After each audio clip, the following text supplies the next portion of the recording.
O habitante do lago. Ramsay Campbell. Depois que meu amigo Thomas Cartwright se mudou para o Vale do Severo em busca de um ambiente adequado para trabalhar em suas macabras obras de arte, nossa única comunicação foi por correspondência. Geralmente ele escrevia apenas para me informar dos acontecimentos triviais que ocorriam numa parte do campo, a 16 quilômetros da residência habitada mais próxima, ou para me contar como estava progredindo sua última pintura. Foi, portanto, um certo afastamento do habitual quando ele me escreveu para me contar certos acontecimentos, aparentemente triviais, mas reconhecidamente intrigantes, que culminaram numa série de revelações inesperadas. Cartwright se interessava pela tradição do terrível desde sua juventude e, quando começou a estudar arte, seu trabalho imediatamente exibiu uma técnica mórbida extremamente surpreendente. Em pouco tempo, os exemplares foram mostrados aos negociantes, que elogiaram muito as suas pinturas, mas duvidaram que agradassem ao colecionador normal, devido à sua grande morbidez. No entanto, o trabalho de Cartwright já foi reconhecido, e muitos aficionados agora procuram originais de seus poderosos estudos sobre o alienígena, que retratam colossos distorcidos caminhando por selvas envoltas em névoa ou espiando em torno das pedras gotejantes de algum círculo druídico. Quando começou a obter reconhecimento, Cartwright decidiu se estabelecer em algum lugar que tivesse uma atmosfera mais adequada do que as barulhentas ruas de Londres. Portanto, iniciou uma busca na área de Severo em busca de locais prováveis. Quando pude, acompanhei-o, e foi numa das viagens em que estávamos juntos que um corretor de imóveis em Brichester lhe contou sobre uma fileira solitária de 6 casas perto de um lago, a alguns quilômetros ao norte da cidade, na qual ele poderia estar interessado, já que era suposto para ser assombrado. Encontramos o lago com bastante facilidade, seguindo suas instruções, e por alguns minutos ficamos olhando a cena. As profundezas cor de ébano da água estagnada eram cercadas por florestas, que desciam por uma série de colinas circundantes e se erguiam como um exército de sobreviventes pré-históricos na orla. No lado sul do lago havia uma fileira de casas com paredes pretas, cada uma com 3 andares.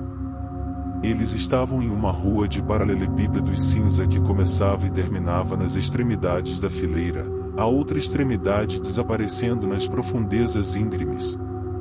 Uma espécie de estrada circundava o lago, ramificando-se naquele trecho de rua e juntando-se à estrada para Brichester, do outro lado do lago. Grandes samambaias projetavam-se da água, enquanto a grama crescia exuberantemente entre as árvores e à beira do lago. Embora fosse meio-dia, pouca luz atingia a superfície da água ou tocava as fachadas das casas, e todo o lugar pairava num crepúsculo mais deprimente por causa da lembrança da luz solar além. Parece que o lugar foi atingido por uma peste, e observou Cartwright enquanto atravessávamos as pedras do trecho da estrada. Essa comparação também me ocorreu e me perguntei se o traço mórbido de meu companheiro poderia estar me afetando. Certamente a deserção desta depressão protegida pela floresta não evocava imagens pacíficas, e eu quase conseguia visualizar a floresta próxima como uma selva primitiva onde vastos horrores perseguiam e matavam. Mas embora eu simpatizasse com os sentimentos de Cartwright, não senti prazer com a ideia de trabalhar lá, como ele provavelmente sentiu, temendo antes a ideia de viver em uma região tão desabitada, embora não pudesse dizer por que encontrei aquelas casas vazias. Frentes tão inquietantes. Poderia muito bem começar neste final da fileira, sugeri, apontando para a esquerda. Pelo que posso ver, não faz diferença. Como você vai decidir qual escolher? Números da sorte ou o quê? Se você pegar algum, é claro. Havíamos chegado ao primeiro prédio à esquerda e, enquanto estávamos perto da janela, só consegui olhar e repetir se houver. Havia buracos nas tábuas do piso daquela sala, e a lareira de pedra estava rachada e cheia de teias de aranha. Apenas a parede oposta parecia estar forrada com papel, e o papel amarelado havia se soltado em grandes tiras. Os 2 degraus de madeira que levavam à porta da frente com sua aldrava torta se moveram de forma alarmante quando coloquei o pé no degrau mais baixo e recuei, enojado. Cartwright estava tentando limpar um pouco da poeira da vidraça, mas agora saiu da janela e se aproximou de mim, fazendo uma careta. Eu disse a ele que era um artista, disse ele, mas aquele corretor de imóveis deve pensar que isso significa que moro na floresta ou algo assim. Meu Deus, há quanto tempo alguém não mora num desses? Talvez os outros possam ser melhores? Eu adivinhei com esperança. Olha, daqui você pode ver que todos são igualmente ruins, queixou-se Cartwright. Sua reclamação era bem verdadeira. As casas eram muito parecidas, surpreendentemente porque pareciam ter sido ampliadas em épocas diversas, como se fossem sempre tratadas da mesma forma. Todos tinham telhados de pedra feios, havia sinais de que poderiam ter sido em enxaimel, tinham uma espécie de janela saliente que dava para a rua, e a porta de cada um levavam degraus de madeira rangentes. Embora agora eu tenha recuado e olhado para cima na fileira, o terceiro da esquerda não parecia tão pouco convidativo quanto os outros. Os degraus de madeira foram substituídos por 3 escadas de concreto, e pensei ter visto uma campainha no lugar da aldrava manchada. As janelas também não estavam tão sujas, embora as paredes ainda estivessem cinzentas e úmidas. De onde eu estava, o reflexo turvo do lago me impedia de ver o interior da casa. Eu indiquei isso para Cartwright. Esse não parece tão ruim. Não vejo muita diferença, ele resmungou, mas avançou entediado em sua direção. Bem, o corretor de imóveis lhe deu uma chave daquela que ele disse ser a única casa trancada, e deve ser essa. A casa estava mesmo trancada e a chave encaixada, abrindo a porta com facilidade, o que nos surpreendeu pela ferrugem das outras fechaduras. Por outro lado, a porta não parecia sem pintura ou suja de perto, foi apenas o crepúsculo artificial que tornou tudo cinzento. Mesmo assim, não esperávamos o papel de parede limpo do corredor e muito menos os abajures e o carpete da escada. A luz se acendeu quando Cartwright tocou o interruptor dentro da porta, destruindo a penumbra, e quando olhei para cima, pensei que algo peculiar era visível através da porta aberta do quarto no topo. Olhe para isso, ele estava dizendo de onde espiava a primeira sala do corredor. Tapete, mesa, cadeiras. O que diabos aconteceu? O que poderia ter feito alguém deixar tudo isso aqui, ou está incluído no preço ou o que? Na janela da imobiliária estava escrito mobiliado, e eu disse a ele. Mesmo assim, estávamos na cozinha agora, onde havia um fogão ao lado de um armário. Dali subimos e encontramos, como eu havia pensado, uma cama ainda de pé, embora sem cobertores, no quarto e no patamar. Toda a casa, apesar do exterior, era quase como se esperaria que uma casa em Brichester fosse se os ocupantes tivessem acabado de sair. Claro que aceito, disse Cartwright enquanto descíamos. O interior é muito bonito e os arredores são exatamente o que preciso para me inspirar. Mas pretendo primeiro descobrir por que todos esses móveis foram incluídos. Cartwright não se arriscou a derrapar no lago ao passar pelas pedras escorregadias. O carro estava estacionado no final da estrada de Brichester, onde chegava a rua à beira do lago. Ele virou e voltamos tranquilamente para a cidade.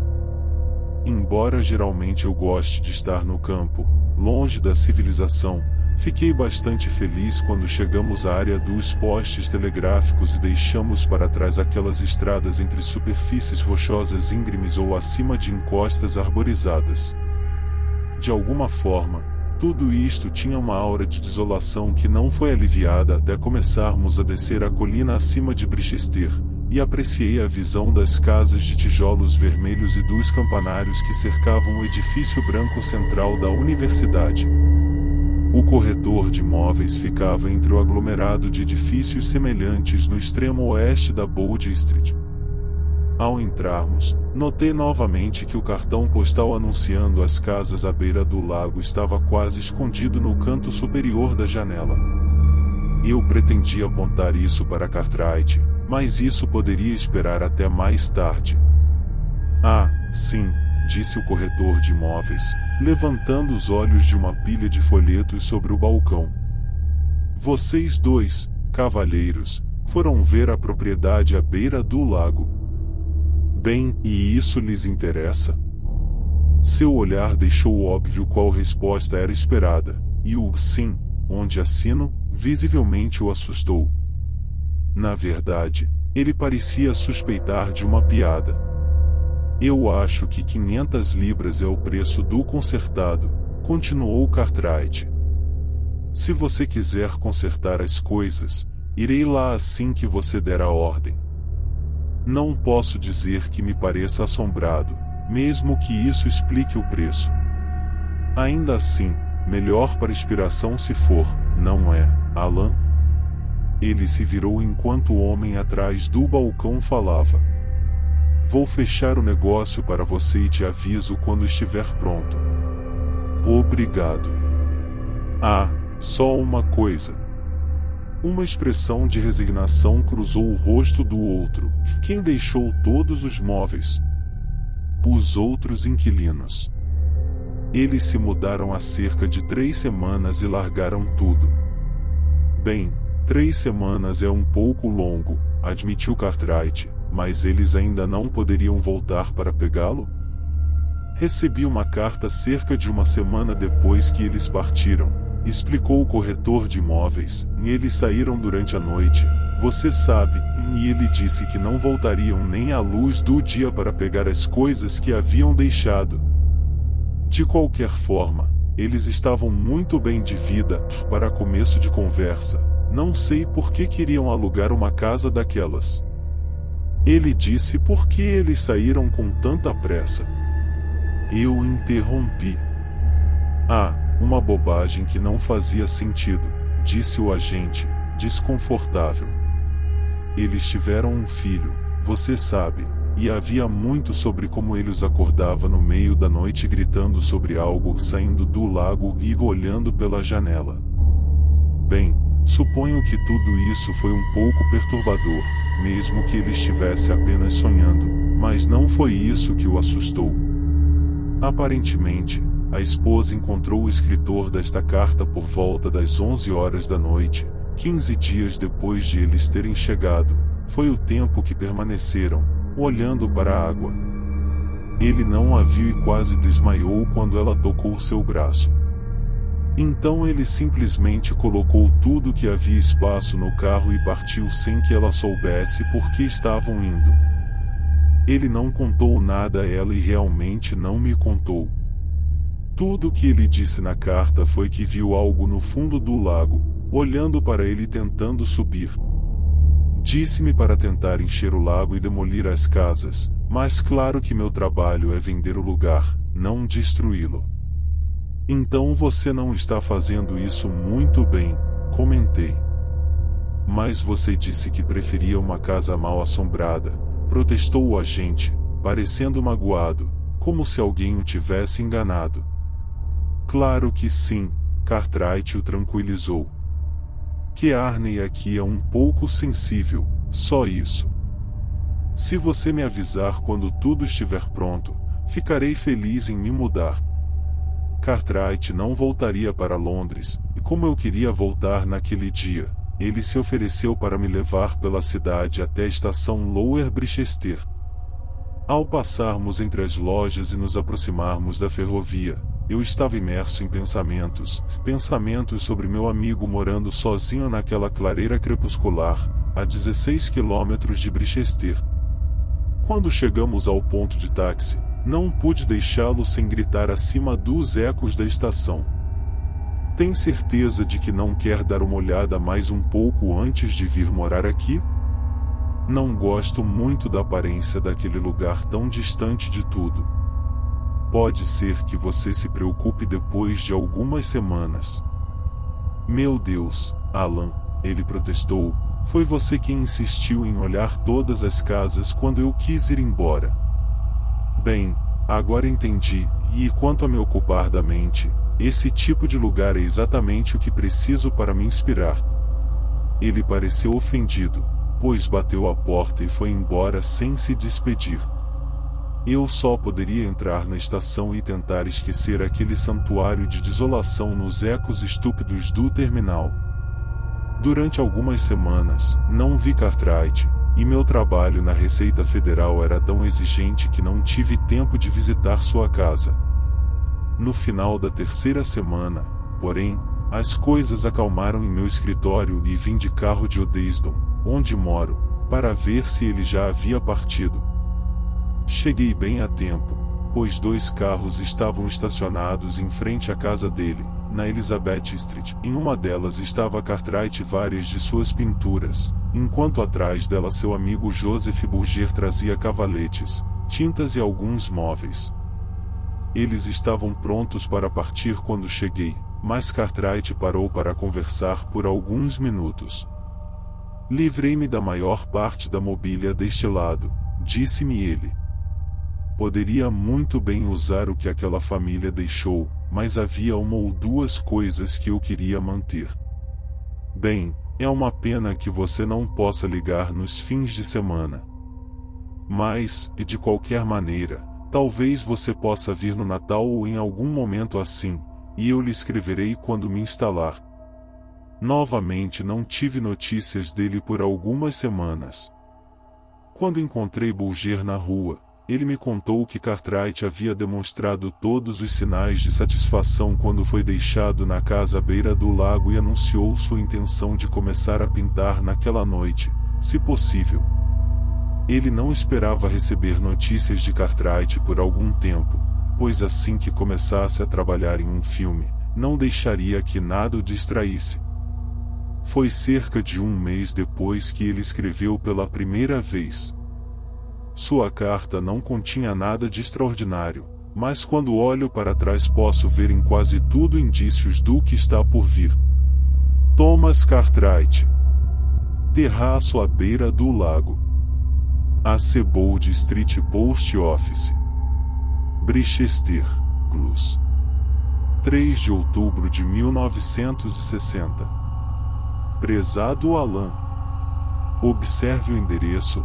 O carteiro não passa por aqui e tenho que ir até a Bold Street toda semana e fazer a coleta na poste restante. Bem, eu me estabeleci aqui.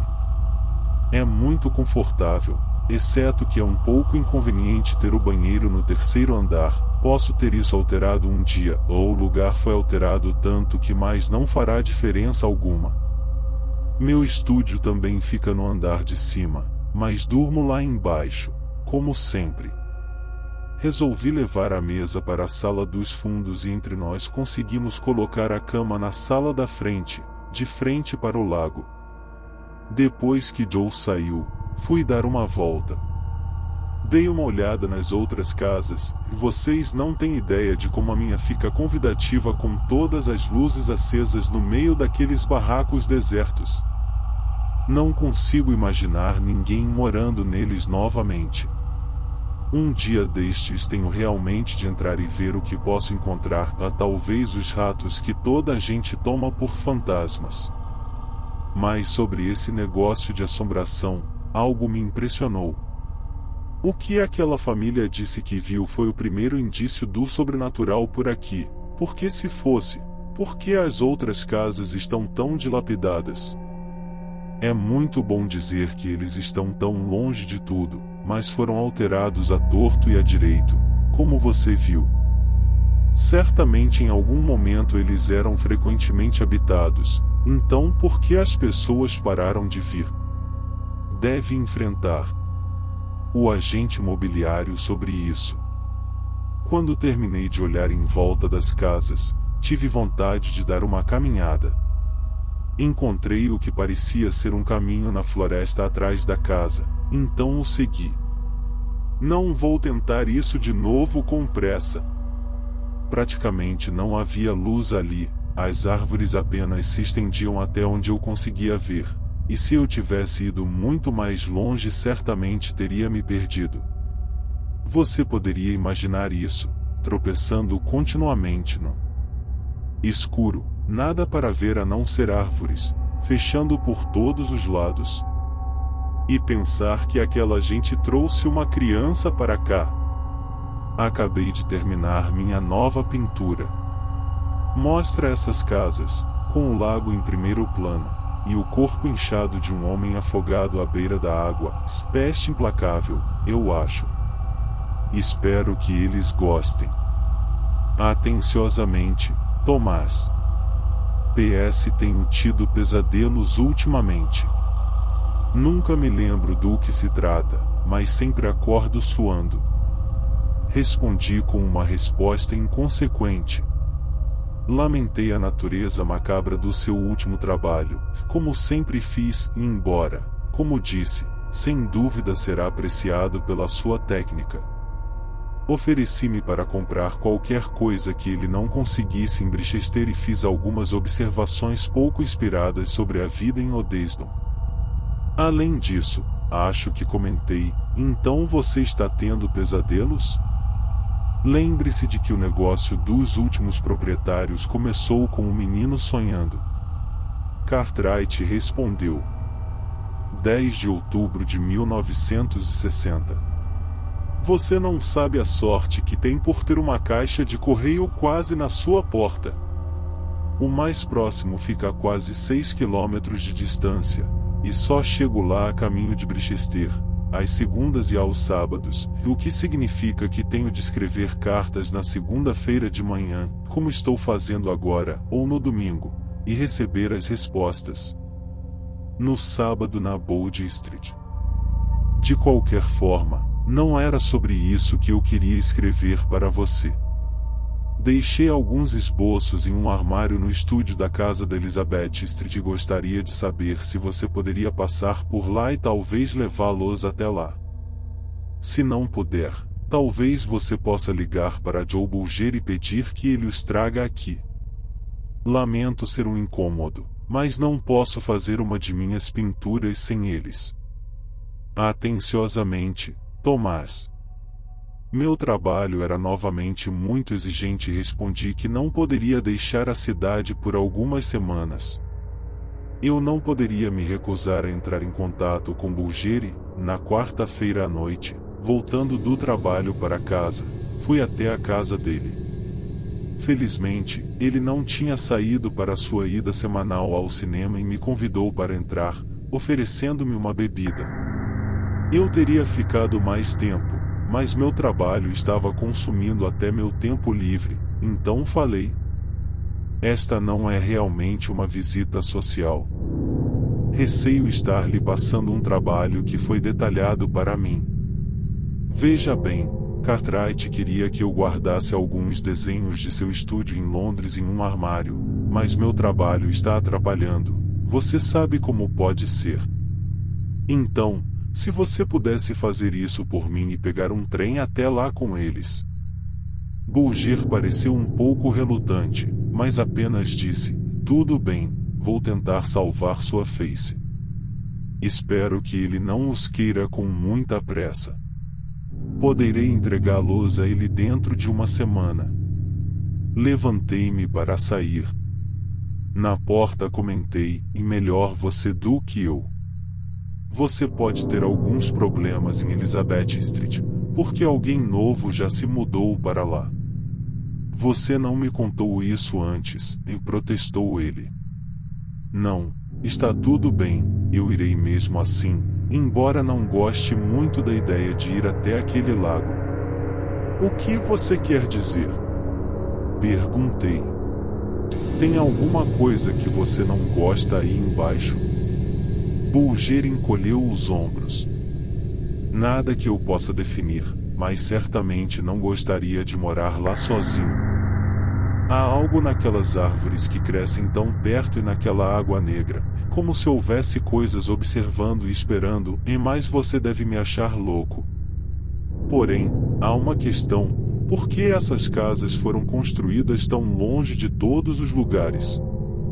Perto daquele lago também, quero dizer.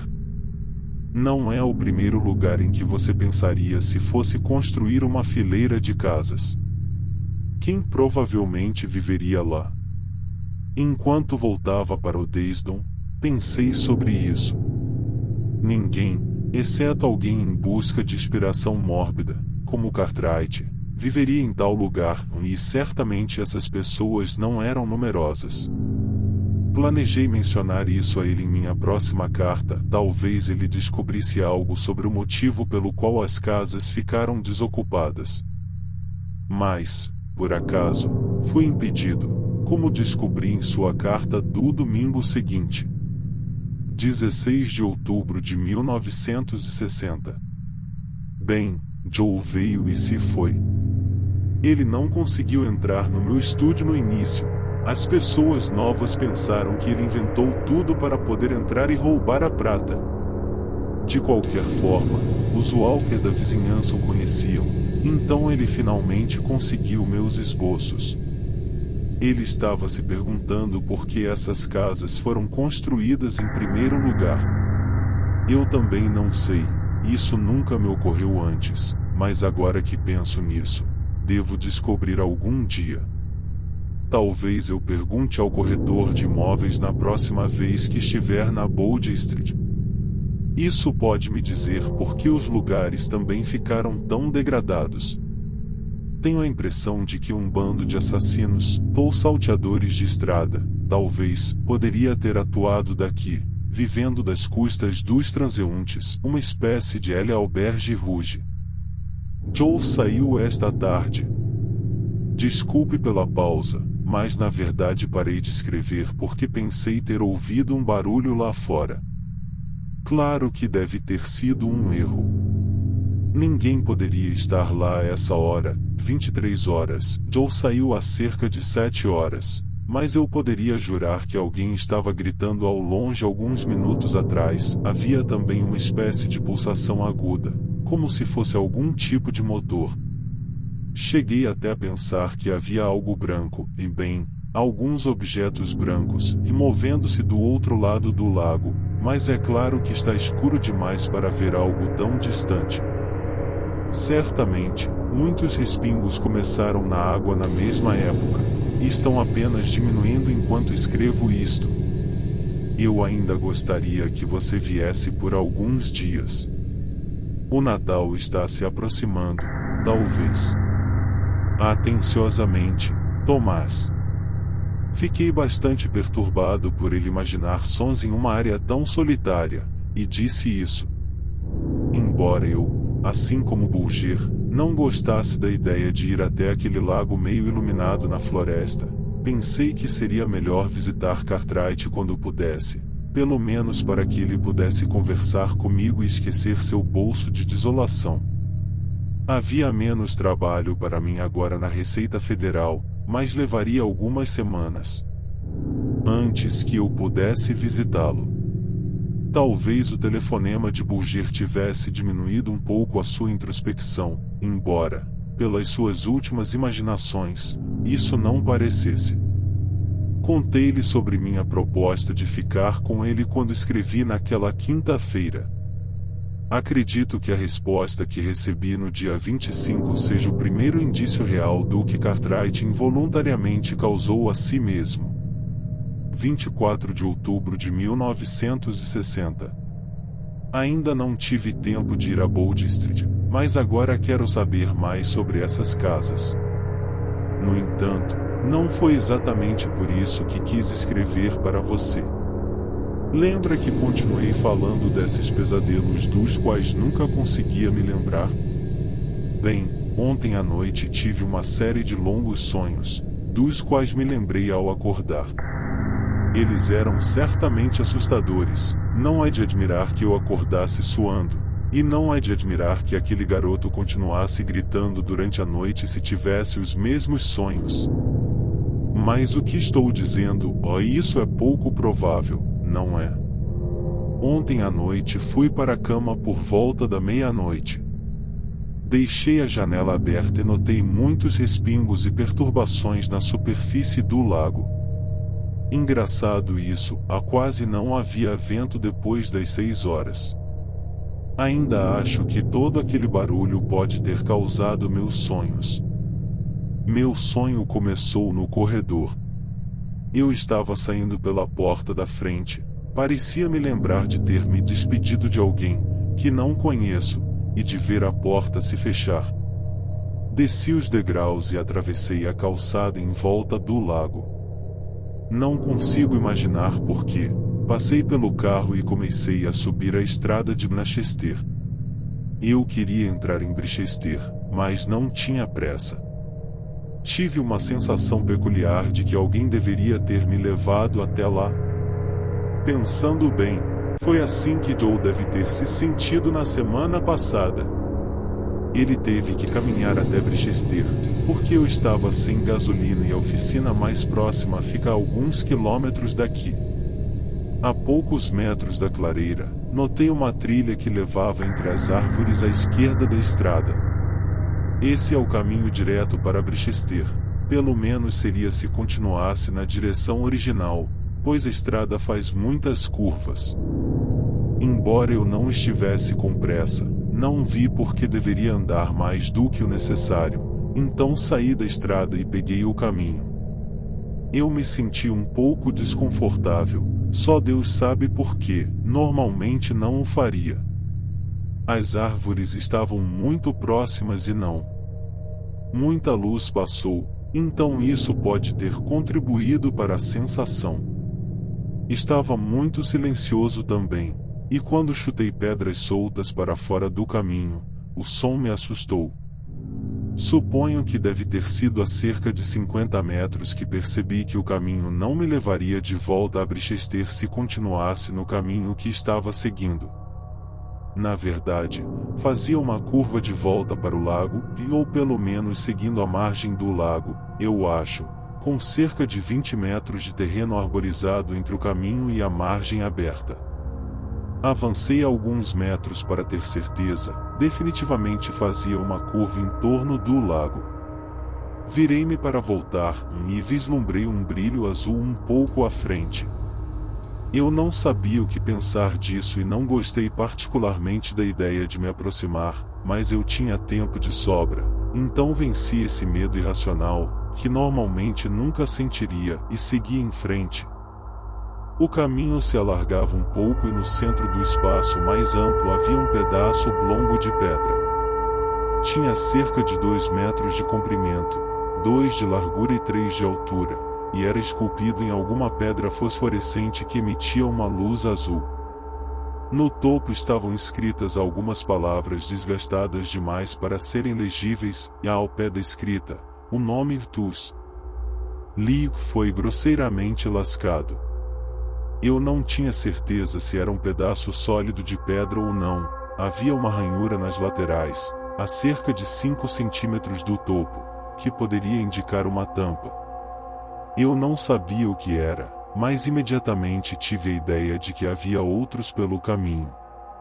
Determinado a ver se isso era verdade, afastei-me pelo caminho, mas com a minha determinação estava misturado um medo estranho e inusitado do que estava fazendo.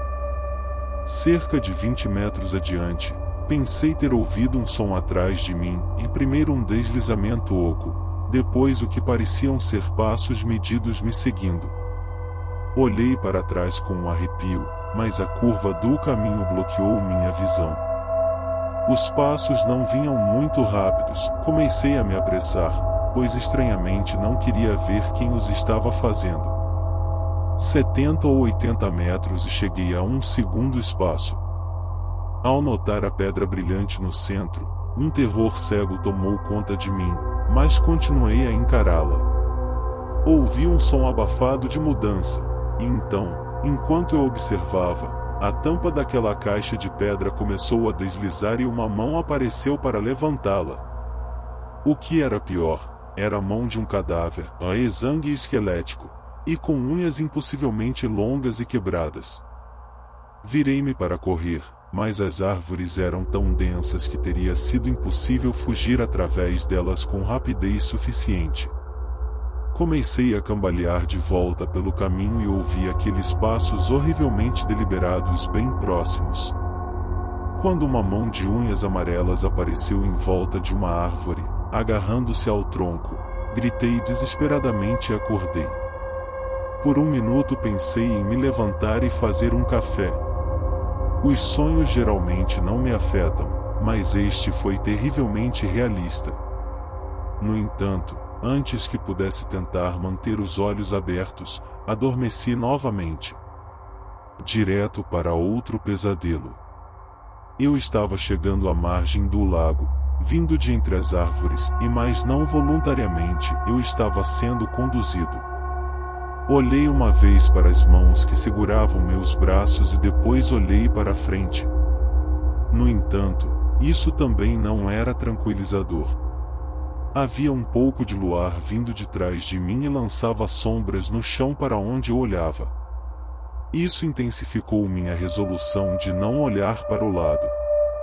Havia mais figuras atrás de mim do que meus captores, mas aqueles dois já eram bastante ruins, e abominavelmente magros e altos, e o da direita tinha apenas uma mão, mas não quero dizer que o outro braço terminasse no pulso. Eles me empurraram para onde eu pudesse olhar para o lago.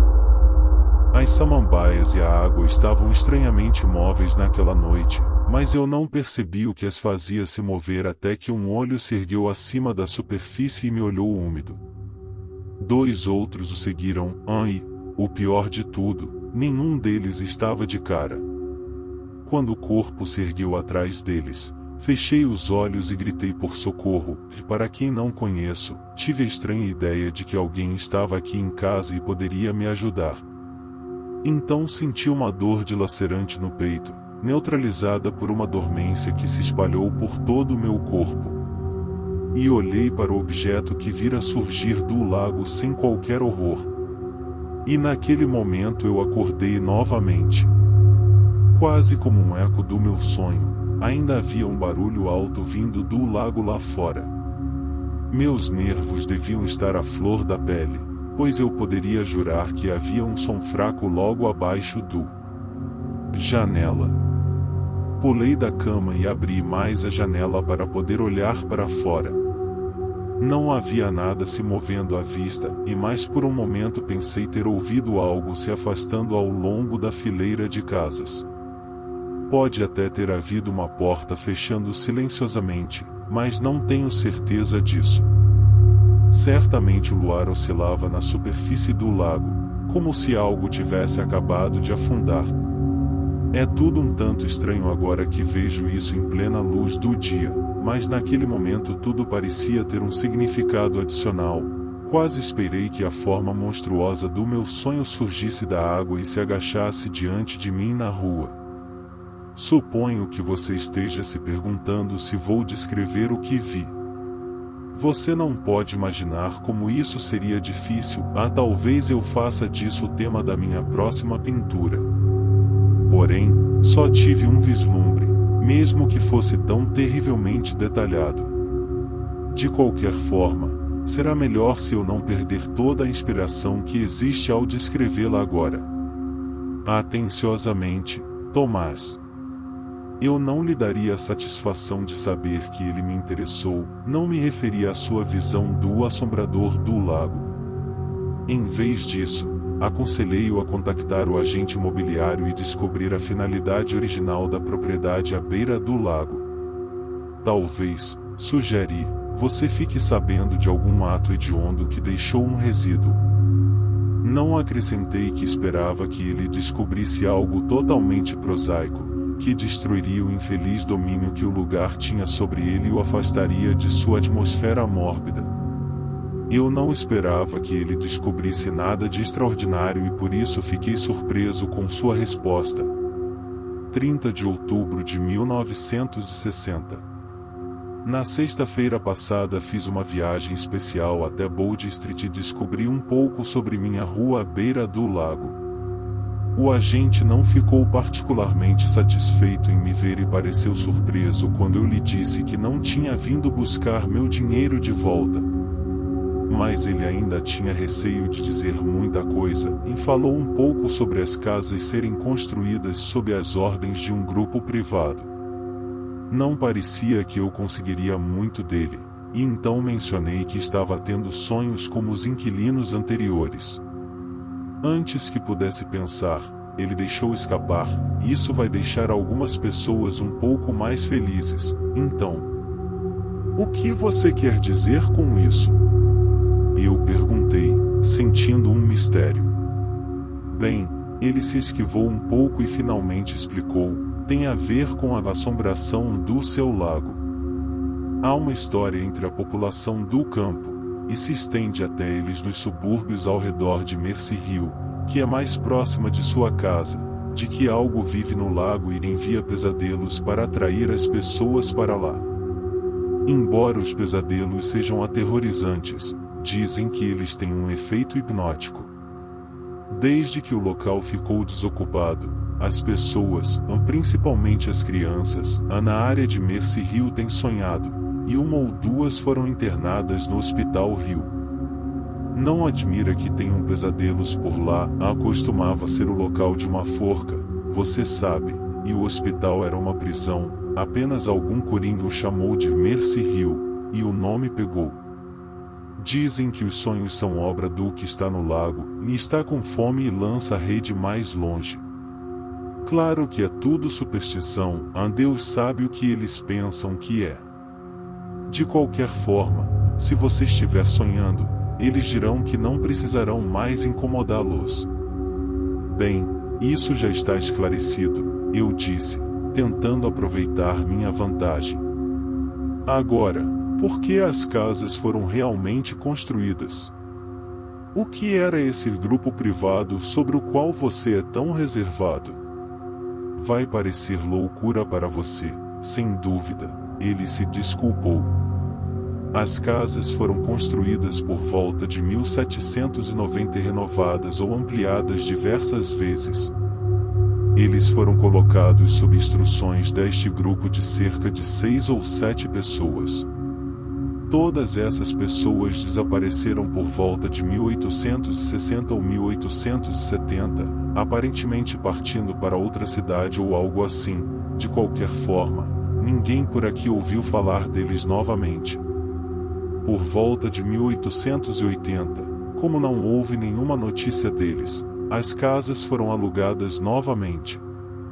Por muitas razões, as pessoas nunca ficavam muito tempo, você sabe, a distância da cidade e a paisagem também, mesmo que tenha sido isso que o levou até lá. Ouvi de trabalhadores anteriores aqui que o lugar até pareceu afetar a mente de algumas pessoas. Eu só estava aqui quando o último inquilino chegou. Você ouviu falar da família que esteve aqui por último, mas isso foi algo que não lhe contei. Agora olhe, você disse quando veio pela primeira vez que estava atrás de fantasmas. Tem certeza de que quer ouvir sobre isso?" "Claro que sim, foi isso que eu pedi", assegurei-lhe. Como eu sabia que isso não poderia inspirar uma nova pintura? "Oh, que me lembra, estou trabalhando em uma pintura do meu sonho, que se chamará A Coisa no Lago." Realmente, não foi muito, ele me avisou. Ele chegou aqui às 9 horas, é quando abrimos, e me disse que ficou esperando lá fora, no carro, metade do tempo. Não me disse por que ele estava saindo, apenas jogou as chaves no balcão e me disse para vender a casa novamente. Enquanto eu arrumava algumas coisas, ele murmurava muito. Não consegui entender tudo, mas o que consegui foi bem peculiar. Um monte de coisas sobre as espinhas e você perde a vontade e se torna parte dela, e ele falou muito sobre a cidade entre as ervas daninhas. Alguém tinha que guardar as caixas durante o dia, por causa da decadência verde. Ele sempre mencionava alguém chamado Clark. ou algo parecido, e também dizia alguma coisa sobre Thomas Lee que não entendi. Esse nome, Thomas Lee, me pareceu um pouco familiar, e eu disse isso. Ainda não sei de onde tirei isso. Lee. Ora, é claro, ele disse imediatamente. Ele era o líder daquele grupo de pessoas que mandou construir as casas, o homem que fez todas as negociações. E isso é tudo que posso lhe contar. Fatos, sim, concordei. Mas o que mais você pode me dizer?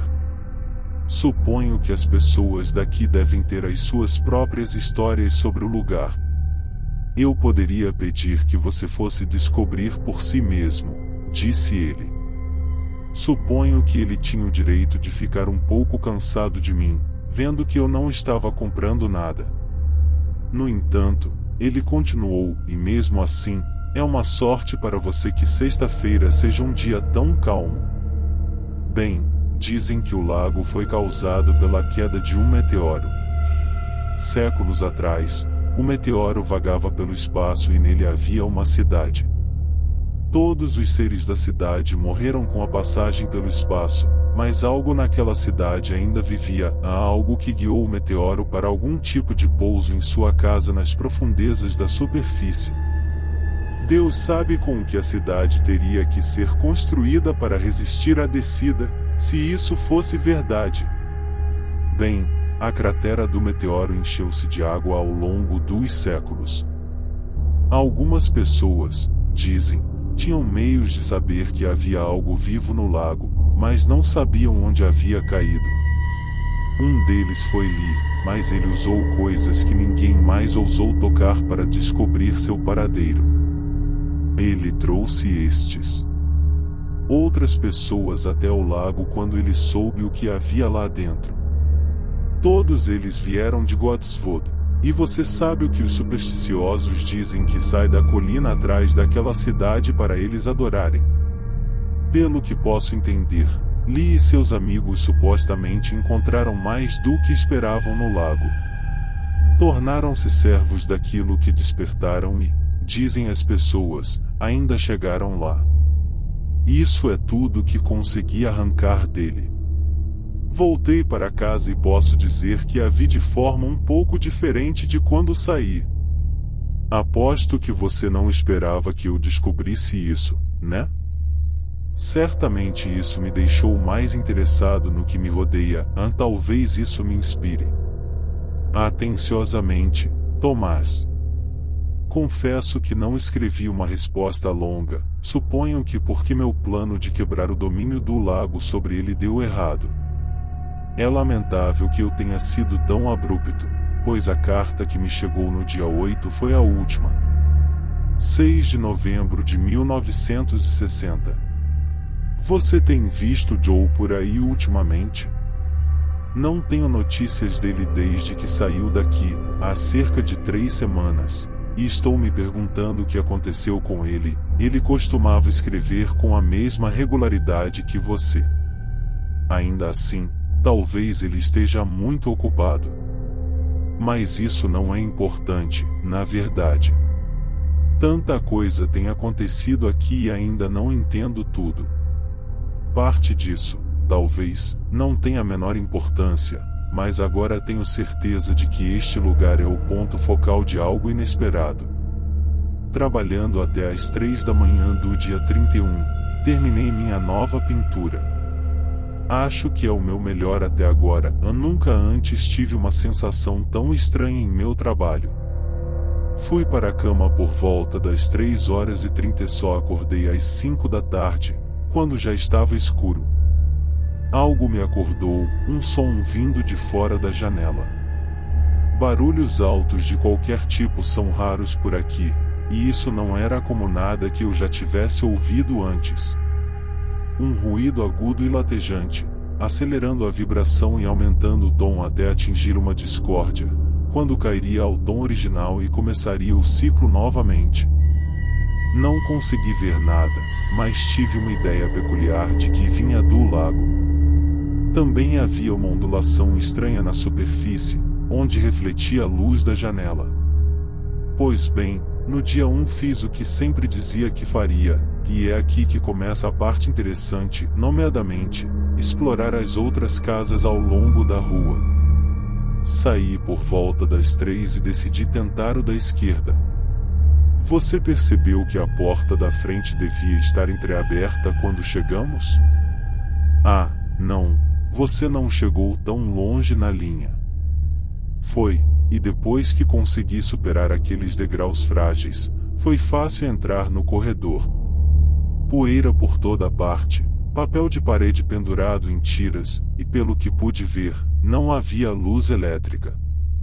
Entrei na sala da frente, em aquela que dava para o lago, e mais não consegui ver nada. As tábuas do piso estavam nuas, teias de aranha enfeitavam a lareira, não havia móveis, a sala estava quase apagada por causa das janelas sujas. Nada para ver. A próxima sala à esquerda era quase tão ruim. Não sei para que servia, era tão vazio que ninguém poderia saber. Mas quando me virei para sair, notei algo saliente entre as tábuas do piso e, indo até lá, descobri que era a página de um livro, parecia que tinha sido arrancado e pisado no nicho. Estava sujo e amassado, e não parecia valer a pena olhar, mas peguei-o mesmo assim. Estava coberto de letras manuscritas, começando no meio de uma frase e terminando no meio de outra. Eu ia desistir, mas uma frase me chamou a atenção. Quando olhei mais de perto percebi que isso era realmente interessante. Levei-o de volta para minha casa, onde pude ver melhor, e finalmente alisei e limpei o suficiente para ler. Eu poderia muito bem copiá-lo para você, a ver o que você acha dele. Pôr do sol e a ascensão disso de baixo. Eles não podem sair durante o dia, a decadência verde apareceria neles, e isso seria bastante desagradável, mas eu não conseguia andar o suficiente para que eles não me pegassem. Eles podem visitar o rebanho de túmulos sob Tenfil e fazê-los virar a estrada de volta ao lago. Eu gostaria de não ter me envolvido nisso. Uma pessoa normal vindo para cá pode ser capaz de escapar da atração dos sonhos, mas como me envolvi com as práticas proibidas na Universidade de Brichester, não acho que vale a pena tentar resistir. Na época, fiquei muito orgulhoso por ter resolvido aquela alusão de Alhazrida ao labirinto das 7.000 molduras de cristal e aos rostos que espreitam do abismo pentadimensional. Nenhum dos outros membros do culto que entendeu minha explicação conseguiu passar do quadro 3333, onde as bocas mortas ficam boquiabertas e engolem em seco. Acho que foi porque passei desse ponto que a atração do sonho exerceu um domínio tão forte sobre mim. Mas se isso estiver sendo lido significa que deve haver novos inquilinos. Por favor, acredite em mim quando digo que você está em um perigo terrível. Você deve sair agora e encher o lago antes que ele fique forte o suficiente para deixar este lugar. Quando você ler isto eu estarei, não morto, mas poderia muito bem estar. Serei um dos seus servos, e se você olhar bem de perto, poderá me encontrar em meu lugar entre as árvores. Eu não aconselharia isso, embora adquiram a decadência verde em plena luz do dia. Eles podem sair durante o dia para a quase escuridão entre as árvores. Você sem dúvida vai querer provas, bem, no porão. Foi aí que tudo terminou. Como você pode imaginar, nada mais queria do que descer até aquele porão, e presumi que devia ser o porão da casa que eu estava explorando. Mas eu estava com muita fome e, quando preparei uma refeição e a comi, já estava bem escuro. Eu não tinha lanterna e teria sido inútil entrar num porão à noite para procurar alguma coisa. Então tive que esperar até o dia seguinte. Naquela noite tive um sonho estranho. Deve ter sido um sonho, mas foi muito realista. Nele eu estava deitado na cama do meu quarto, como se tivesse acabado de acordar.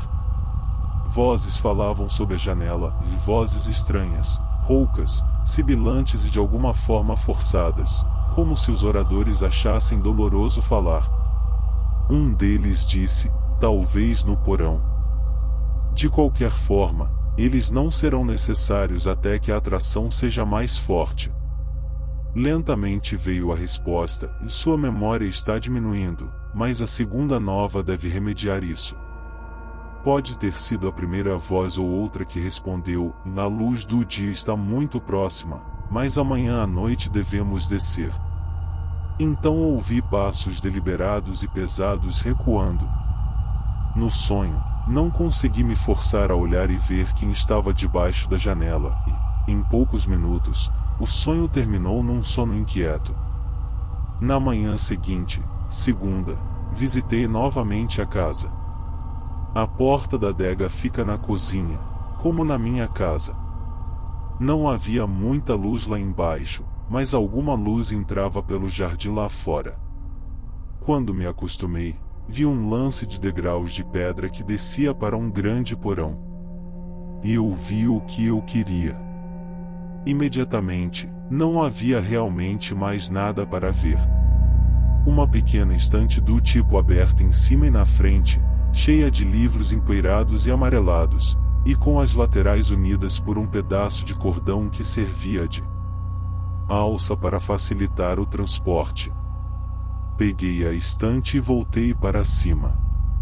Havia outra coisa que achei estranha, um arco no outro extremo do porão, além do qual havia um lance íngreme de escadas, mas essas escadas levavam até onde eu conseguia ver.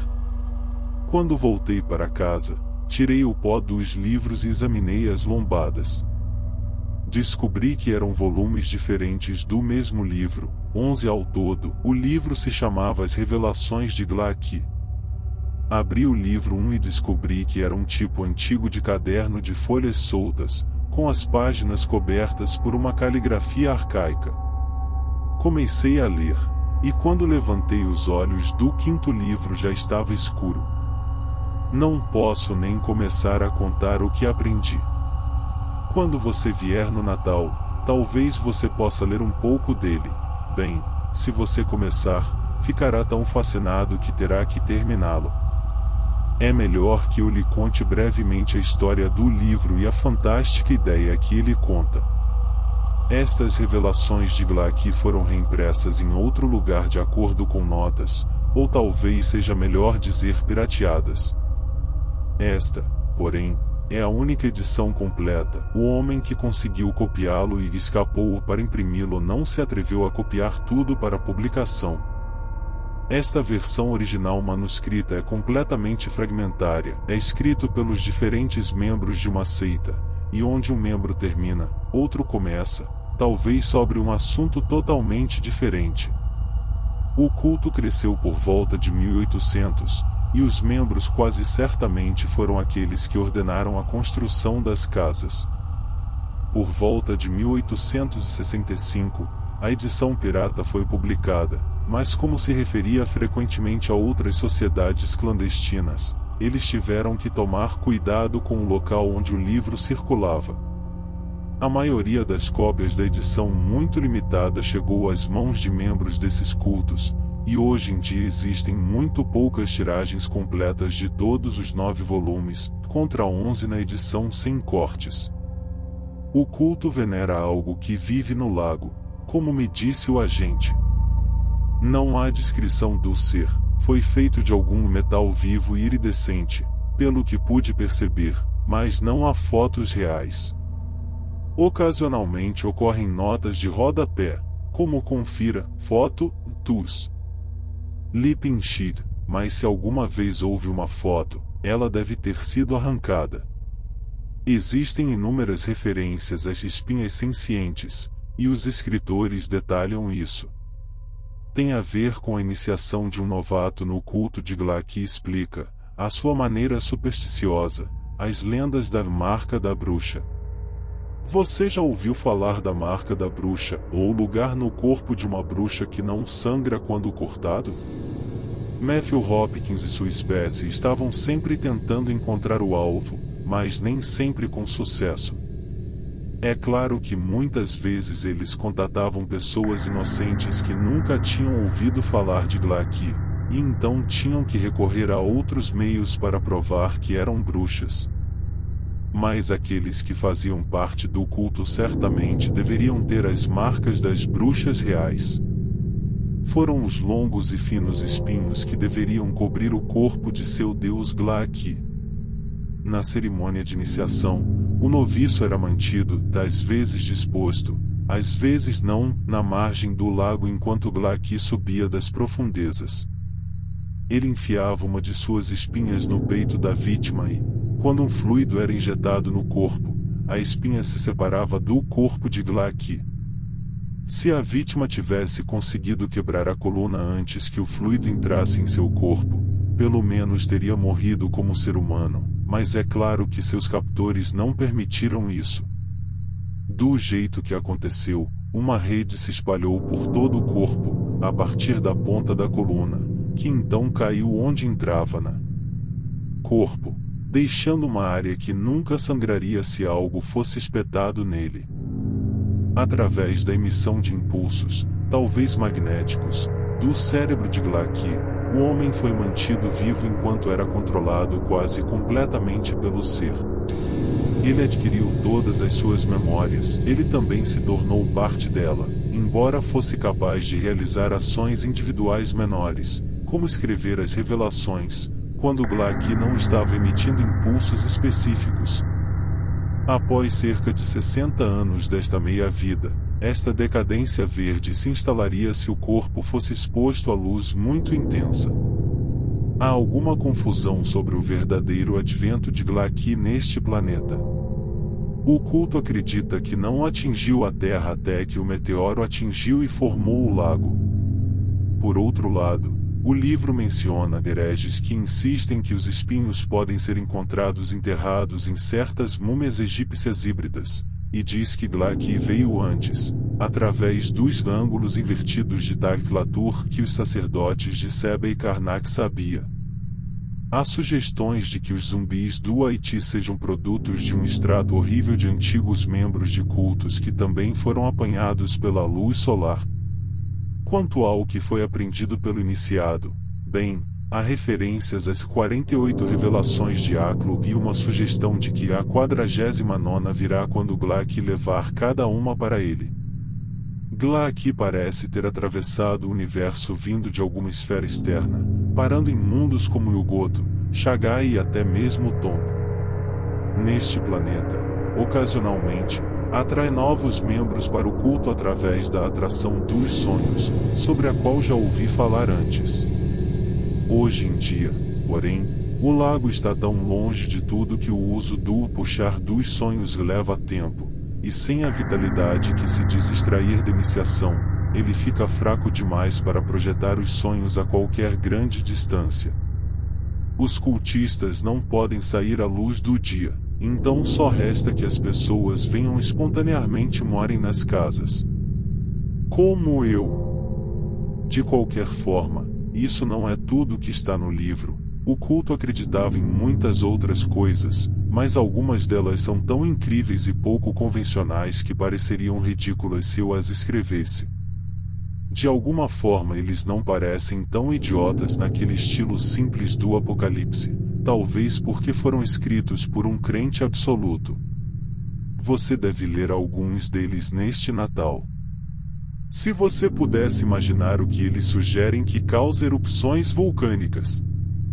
E a sua nota de rodapé à teoria atômica, o que verá o cientista que inventar um microscópio que dá uma visão realmente detalhada de um átomo?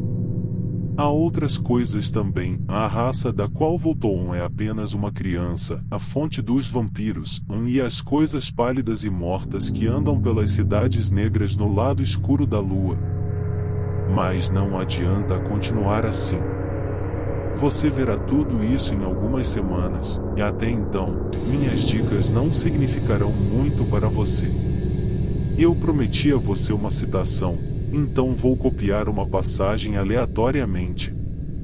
Muitos são os horrores de Dond, a esfera que gira em torno do sol verde de Ifni da estrela morta de Baalbo.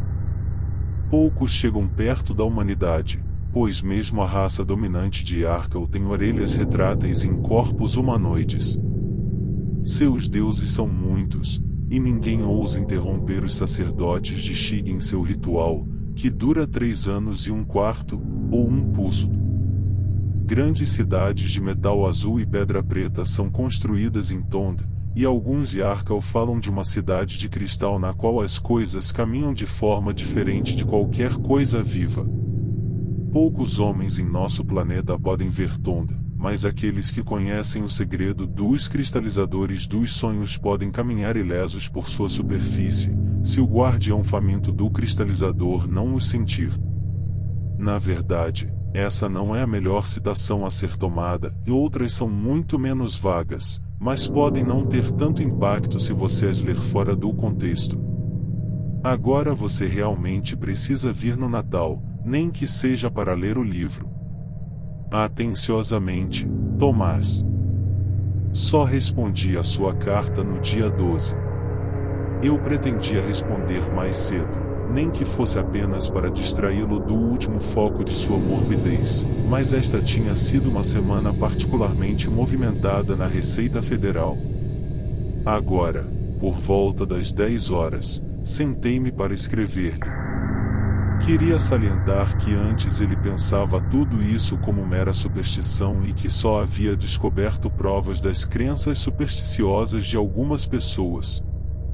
Eu estava anotando a data quando o telefone tocou. Eu não esperava que alguém ligasse e por um momento pensei que devia ser um número errado. Depois de tocar 3 vezes, levantei-me, cansado, para atender. Alan. Graças a Deus, disse uma voz histérica do outro lado da linha. Largue tudo e entre no seu carro, e pelo amor de Deus, seja rápido. Quem é esse e quem está falando? Perguntei, pois não tinha certeza se reconhecia a voz. Thomas. Thomas Cartwright, gritou a voz impacientemente. Escute, definitivamente não há tempo para explicações. Você deve vir aqui agora em seu carro, imediatamente, ou estará escuro e eu nunca sairei. Estou em uma cabine telefônica na estrada, a alguns quilômetros do lago, e ficarei aqui até você chegar. Você não pode perder, basta pegar a estrada do lago saindo de Brichester, não é tão longe, só isso. Mas por que eu tenho que vir? Eu persisti, exasperado. Porque eles destruíram o motor do meu carro. Ele estava ficando muito nervoso, eu poderia dizer pelo tremor perceptível em sua voz. Descobri muito mais desde que escrevi, e eles sabem que sei tudo. Eles nem se preocupam em se esconder agora. Não sei do que você está falando, mas por que não chama um táxi em vez de me trazer até aqui? Não posso chamar um táxi porque não sei o número, gritou Cartwright. E por que não posso pesquisar? Porque ontem à noite eles devem ter chegado aqui antes de mim.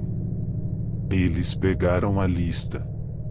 Eu caminharia até Brichester, não creio que a influência deles se estenda mais, mas se eles não chamarem o rebanho de tumbas sob tem-fio para voltar ao espaço, as criaturas arbóreas a alguns quilômetros da estrada poderão levar suas reais formas, e é necessária a união de 2 vontades para superá-las. Agora, pelo amor de Deus, você pode trazer seu carro até aqui ou quer que Glaaki saia do lago novamente? Talvez isso lhe dê força para transmitir ainda mais. E imediatamente houve um clique quando o receptor foi substituído. Por alguns momentos fiquei junto à mesa do telefone. Eu não poderia telefonar para a polícia, pois seria inútil mandá-los a Cartwright apenas para descobrir circunstâncias que os fariam considerá-lo louco. Certamente seus delírios sobre eles não deveriam ser levados a sério. Por outro lado, se o lago estava tendo um efeito tão pronunciado em sua mente, eu certamente deveria dirigir até Brichester imediatamente. E foi o que fiz. Eu só tinha estado no lago uma vez, e ao chegar a Brichester, esqueci completamente o caminho. Nenhum dos transeuntes poderia me ajudar, na verdade. Pelas suas expressões eu tinha quase certeza de que alguns deles poderiam me ajudar, mas por algum motivo não o fariam. Por fim, pedi a um policial que me indicasse a Bold Street, onde o agente imobiliário poderia me indicar o caminho para o lago. Ele ergueu os olhos quando entrei, mas não pareceu me reconhecer. Posso ajudar? Ele perguntou. Sobre Lakeside Terrace, e comecei. Terraço à beira do lago? Não é um dos nossos, senhor. Sim, é um dos seus, insisti. Você o vendeu para um amigo meu há algumas semanas, um certo Sr. Cartwright, e supostamente é mal assombrado. Olha, você deve se lembrar, preciso vê-lo o mais rápido possível. Um pouco da impaciência nervosa de Cartwright me afetou, e a expressão perplexa do corretor de imóveis me fez pensar que ele não poderia me ajudar. Você estará no lago depois de escurecer, então? Sua pergunta aparentemente sem sentido me enfureceu, principalmente porque eu não tinha uma resposta definitiva.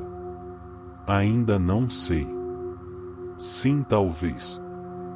Droga, você conhece o caminho para o lago ou não? Não posso perder mais tempo. Já são, e o quê? 15h20, e eu já deveria estar aí. Ao sair da Bold Street, ainda fiquei surpreso com sua decisão repentina de me orientar.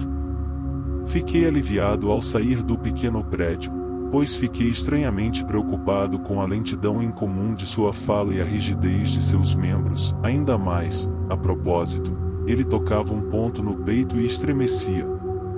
Eu ainda não conseguia imaginar por que ele deveria perguntar se eu deveria estar no lago depois de escurecer. Cheguei ao topo de Mercy Hill alguns minutos depois.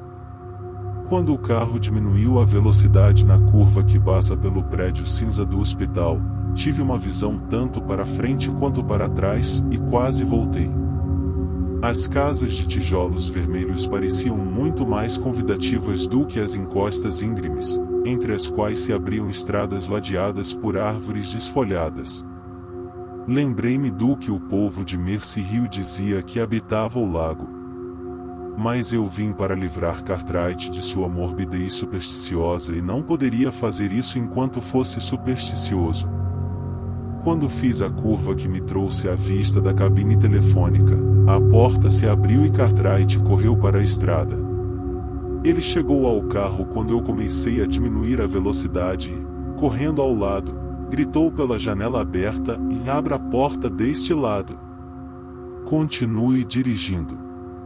Posso entrar nessa velocidade. Não pretendia que ele se machucasse e parei o carro. Agora você vai parar de agir como alguém em um filme e explicar? Tudo bem, estou dentro, ele me assegurou.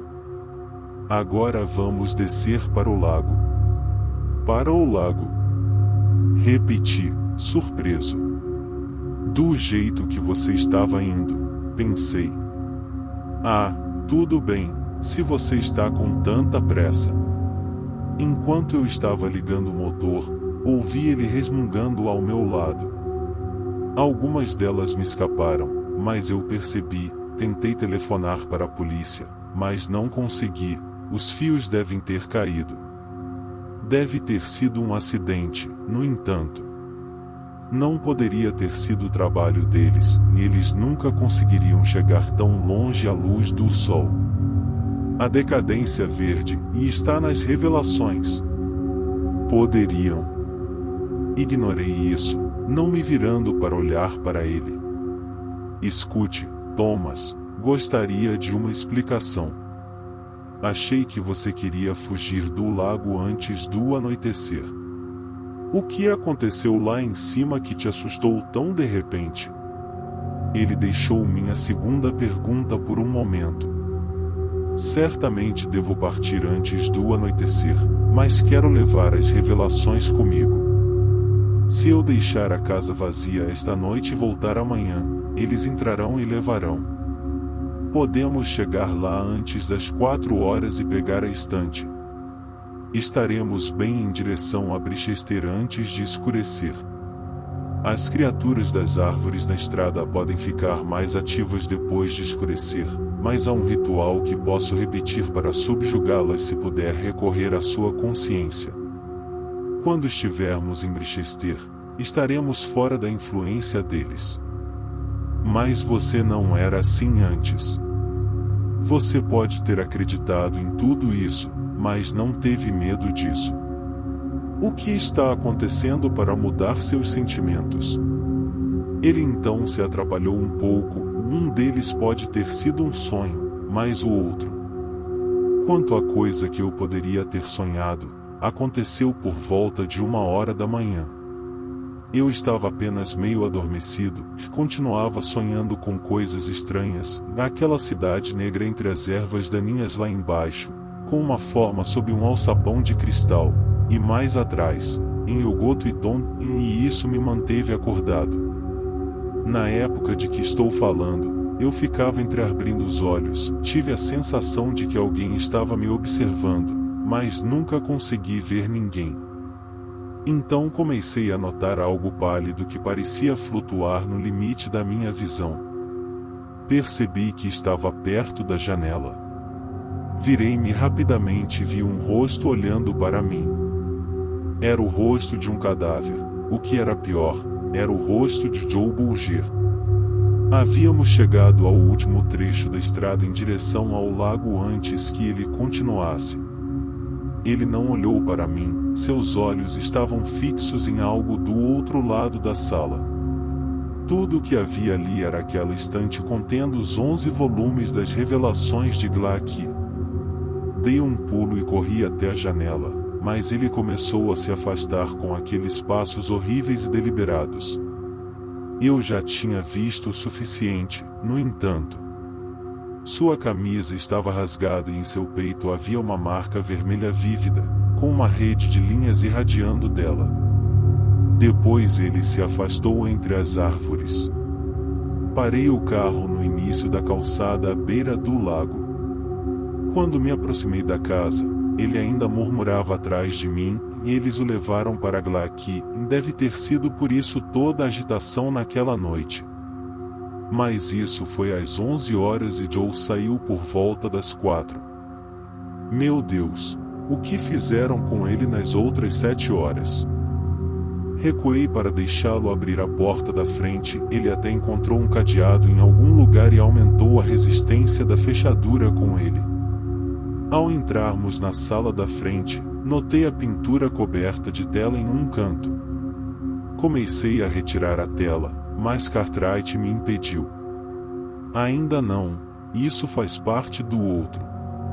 Quero lhe mostrar outra coisa quando você ver isso. Ele foi até a estante que ficava no chão em frente à janela e tirou o último livro. Quando Joe se foi, finalmente dei uma olhada nesses livros. Eu tinha uma boa ideia do que ele estava olhando, mas queria ter certeza. De alguma forma eu derrubei tudo.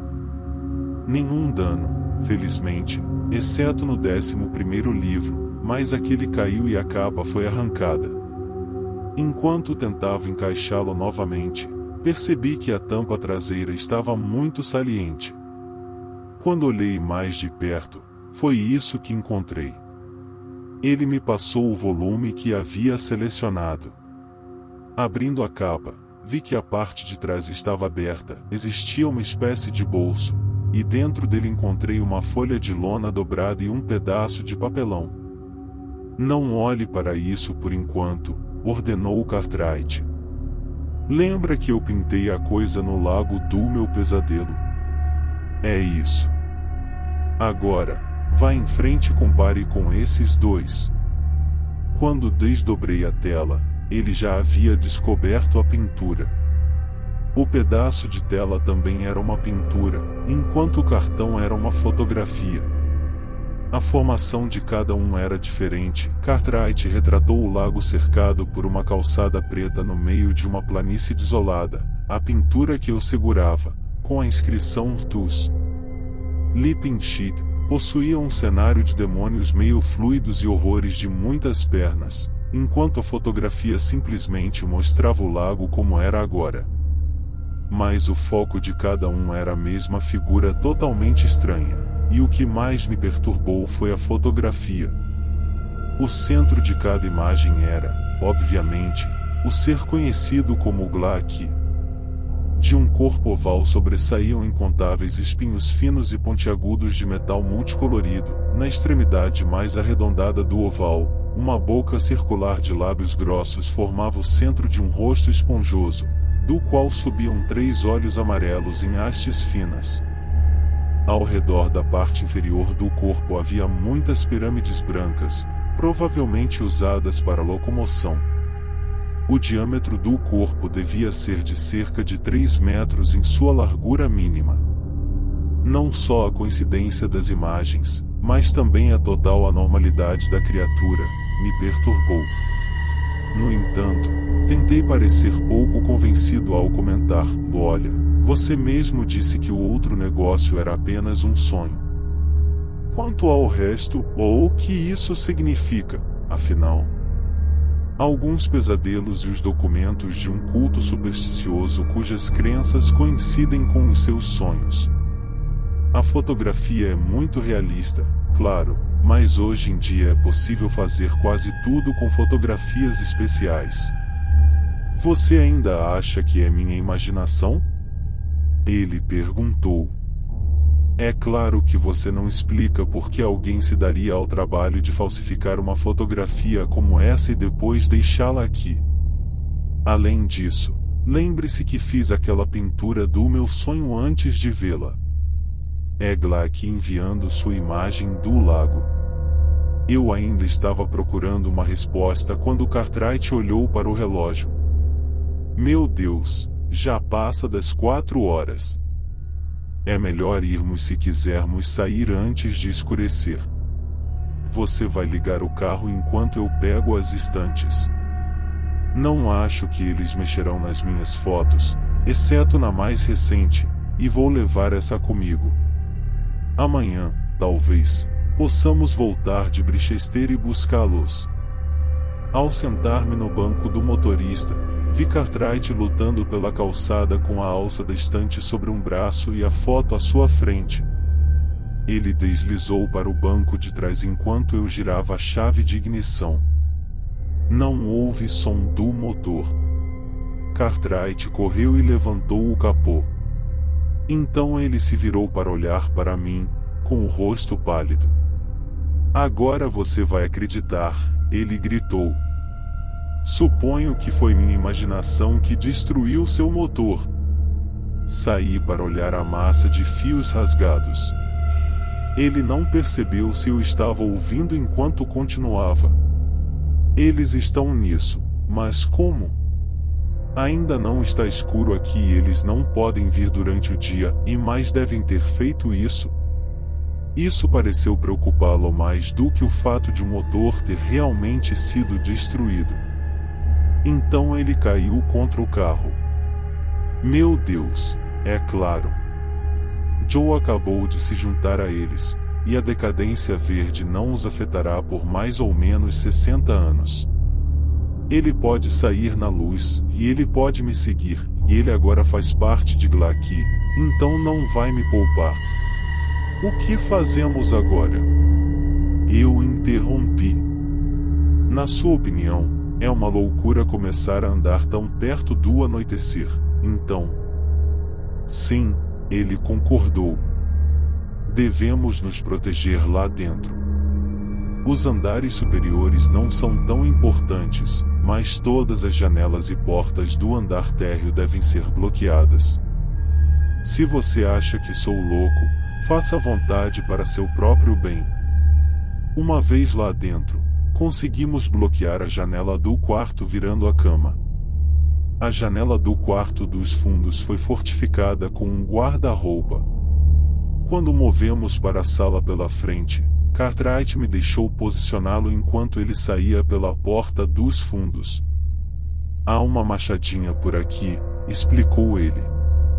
É melhor tê-lo aqui. Pode ser útil como arma, caso contrário eles vão pegá-lo. Ele o trouxe e colocou-o ao lado da mesa do corredor. Ele me ajudou a bloquear a porta dos fundos, que dava para a cozinha, mas quando encostamos o armário da cozinha nele, ele me disse para descansar. Vá em frente, faça um café, sugeriu ele. Quanto a mim, ainda restam alguns minutos de luz do dia e quero dar uma olhada no lago para ver o que há lá embaixo. Vou levar a machadinha caso Joe venha. De qualquer forma, eles não conseguem se mover muito rápido e seus membros logo ficam meio rígidos. Comecei a perguntar que proteção eu teria, mas ele já tinha ido embora. Ele estava tanto tempo ausente que eu estava começando a me preocupar quando ouvi bater na porta dos fundos. Gritei, você tem memória curta, dê a volta pela frente, mas quando não ouvi passos em resposta, comecei a puxar o armário para fora da posição. Naquele momento, um grito veio de trás de mim, o que você está fazendo? Eu estava com a chaleira pronta para jogar quando me virei e vi Cartwright. Com toda a calma que pude, disse, e alguém está batendo na porta dos fundos. São eles, ele gritou, e colocou o armário de volta no lugar. Rápido, talvez seja apenas Joe, mas pode estar escuro o suficiente para os outros saírem.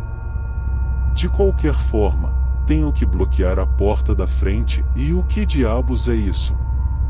O salão estava vazio de todos os móveis, exceto uma pequena mesa. Tenho que tirar o guarda-roupa do meu quarto. Quando entramos, vários ruídos começaram. Ao longe veio um som deslizante vindo de várias direções. Também se ouvia um latejar abafado e discordante. A água espirrava nas proximidades, e pela lateral da casa, alguém se aproximava lentamente. Corri até a fenda entre a janela e a cama virada e olhei para fora. Já estava bastante escuro, mas eu podia ver a água ondulando de forma alarmante na costa perto da janela. Ajude-me, pelo amor de Deus, chamado Cartwright. Ao me afastar da janela, vislumbrei algo se movendo lá fora. Talvez eu apenas tenha imaginado aquela forma brilhante que emergia da água, com longos caules retorcendo-se acima dela, mas certamente aquela pulsação estava muito mais próxima, e um objeto rangente escorregadio movia-se pela calçada. Corri e ajudei a empurrar o guarda-roupa em direção à porta. Há algo vivendo lá fora. Eu suspirei. Cartwright parecia meio aliviado, meio enojado. É a coisa da foto, e disse ele, sem fôlego. Já vi isso antes, quando saí. Você tem que olhar para o lago de um determinado ângulo, caso contrário não conseguirá ver nada. Lá embaixo, entre o mato e a água estagnada, tudo morto, exceto. Há uma cidade lá embaixo, toda preta com campanários em espiral e paredes em ângulos obtusos com as ruas. Coisas mortas espalhadas pelas ruas, e morreram na viagem pelo espaço, e são horríveis, duras, brilhantes, todas vermelhas e cobertas de montes de coisas em forma de trombeta. E bem no centro da cidade há um alçapão transparente. Glaaki está lá embaixo, pulsando e olhando para cima, e eu vi os olhos se movendo em minha direção. Sua voz foi sumindo. Eu segui seu olhar. Ele estava olhando para a porta da frente e, enquanto eu observava, a porta inchou para dentro devido à pressão externa. Os parafusos das dobradiças estavam visivelmente se soltando da moldura da porta. Aquele grito alienígena e latejante soou de alguma forma triunfante. Rápido, lá em cima! Cartwright gritou. Não posso levar o guarda-roupa para lá agora. Lá em cima, eu acompanho você. Eu estava mais próximo das escadas e pulei nelas. No meio da subida, ouvi um estrondo atrás de mim e, virando-me, vi com horror que Cartwright não estava atrás de mim. Ele estava parado perto da mesa do corredor, segurando a machadinha. Pela porta da frente vieram os servos mortos de Glaaki, braços esqueléticos estendidos para agarrá-lo. E atrás deles uma forma se elevava, pulsando e tremendo com uma vibração ensurdecedora. Os mortos estavam a poucos metros de Cartwright quando ele correu em direto para o meio deles. Seus braços balançavam lentamente em tentativas ineficazes de detê-lo. Chegou à porta da frente, mas naquele momento um deles parou na sua frente. Cartwright não parou, ele balançou a lâmina da machadinha entre as pernas até que ela se soltasse. Agora ele estava além dos cadáveres que giravam lentamente e mergulhou na direção da forma pulsante de Glaaki. Uma coluna se enrijeceu em direção a ele. Ao correr até a ponta da espinha, Cartwright baixou a machadinha e separou-a do corpo. A pulsação tornou-se um grito discordante, e o corpo oval se debateu em agonia de volta ao lago. As criaturas mortas fizeram movimentos sem propósito. Por um tempo, depois se arrastou em direção às árvores. Enquanto isso, Cartwright caiu na calçada e não se mexeu. Eu não aguentava mais, corri para o primeiro quarto do andar de cima e tranquei a porta. Na manhã seguinte, quando tive certeza de que já era dia, saí de casa. Lá fora, peguei o corpo de Cartwright e deixei-o no banco da frente do carro. Não olhei para trás, para o que havia perto da porta da frente, o cadáver ambulante que ele destruiu. Ele havia sido exposto à luz do dia. Consegui não vomitar até chegar ao carro. Algum tempo se passou antes que eu pudesse começar a caminhar até Brichester. A polícia não acreditou em tudo o que lhes contei. A estante havia sumido da traseira do carro e nada podia ser visto entre as árvores, ou no lago, embora este fosse profundo demais para ser arrastado. O agente imobiliário da Bold Street não lhes disse nada sobre a assombração do lago. Havia pintura no carro, e uma pintura que desde então foi considerada a mais poderosa de Cartwright, mas era apenas o produto da imaginação de um artista. Claro, havia aquela espinha de metal incrustada em seu peito, mas poderia ter sido uma arma do crime engenhosamente inventada. Quando pedi aos professores da Universidade de Brichester que examinassem a coluna vertebral, porém, os resultados foram muito diferentes. O caso foi abafado nos jornais, e embora os professores ainda não tenham obtido autorização para encher o lago, concordam comigo que algo muito estranho aconteceu naquela noite na depressão. Pois a coluna vertebral, com seu orifício central atravessando-a, era formada não apenas por um metal completamente desconhecido neste planeta, pois esse metal havia sido composto recentemente de células. Células vivas.